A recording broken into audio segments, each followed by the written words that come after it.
taste these, do you give it a whack around the glass, or do you? Yes. Yeah. And apparently, you're not supposed to do that, but do you have any extra glasses? Yeah.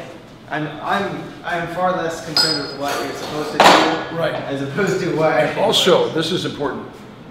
This is a great glass for tasting my stuff.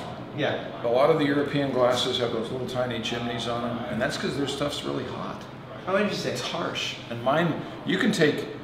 I probably got the only pear brandy around that you can take a big burgundy balloon glass and pour, an ounce in it, and just stick your head in it, and you get these wonderful. And why is that? Are they the same proofs as? Yeah, it's just much better eau-de-vie.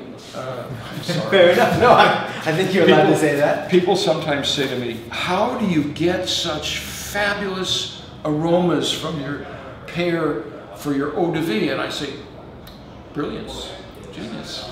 Life is tough. It must be nice. And then they don't usually buy anything after I do that. Anyway, this general advice for people who want to serve this at home to their friends after dinner, this is a great glass. It's also this is our house wine glass at home too, the same glass. Oh, me too. Great. See, I say that all the time. People are always talking about using small glasses for the tastings, and I'm like, man, wine glasses work great. No, absolutely, especially when it's good quality spirit, and you want all of that. You want it all, yeah. right? And so Riedel, which is a good company, but they make that weird little eau-de-vie glass with a tiny chimney and a little bowl, and you can't get your nose anywhere near it. Let's do it. Okay, eau-de-vie of Douglas Fir. You said it's a French. Yeah, well, they don't make an eau-de-vie of Douglas Fir, obviously. Maybe 15 years ago, I was in Alsace, and I bought a bottle of eau-de-vie de Bourguignon de Sapin d'Alsace, eau-de-vie of the buds of the spruce of Alsace. And they make hollyberry eau-de-vie, they make mountain ash eau-de-vie, they make gentian root eau-de-vie, they make all kinds of wild plums and feral apples and stuff like that, and they make it all into eau-de-vie. Most of it is macerated in some fairly gnarly, high-proof, industrial-type spirit. The real eau-de-vies, Poire, Ketch, and so on, are true fermentations and distillations.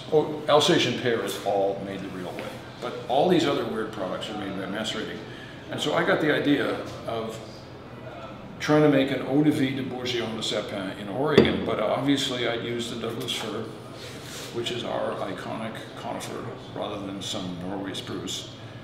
And the French stuff is water clear, and I wanted this to be green, because if you're going to make a product from Oregon that's made out of a tree, green might be just, it's marketing 101, it might be a great color to go with. Huh. So, and it's actually worked. I think the most appealing thing about that as a product for sale is that lovely green.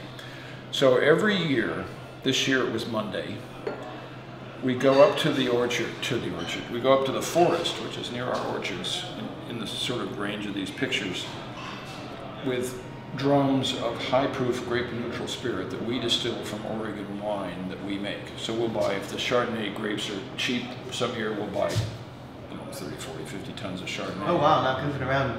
Make a lot of it and then distill it into high-proof grape-neutral spirit, sort of grape, Everclear.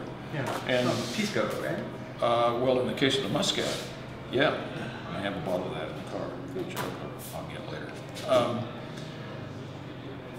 So we take this 170 proof distillate of Oregon wine in big drums in the pickup and drive up to our mountain property. And we take stainless steel buckets and walk out into the woods on June, whatever it was June 10th this year.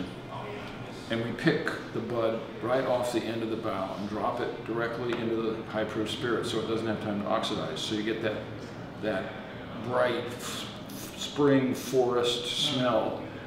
And so we pick hundreds of pounds of buds, bring it back to the distillery, let it sit for a week, redistill it, which is the French maceration technique. Although sometimes they don't redistill, they just macerate. But the problem with that is it comes out with the flavor and aromas locked in, which is good, but there's no color. All distillates are water clear when they come out of these stills. So we take the stuff, which we'll probably distill next week. We'll take the second distillation. So it's been macerating for a week, 10 days, 2 weeks. We'll take that second distillation and we'll go up to the forest again and pick the buds into it again and let it sit for 6 months or so. Oh wow. And then it's so delicate that if you run it through a filter, it throws big globs of green stuff, which you don't want in a beverage.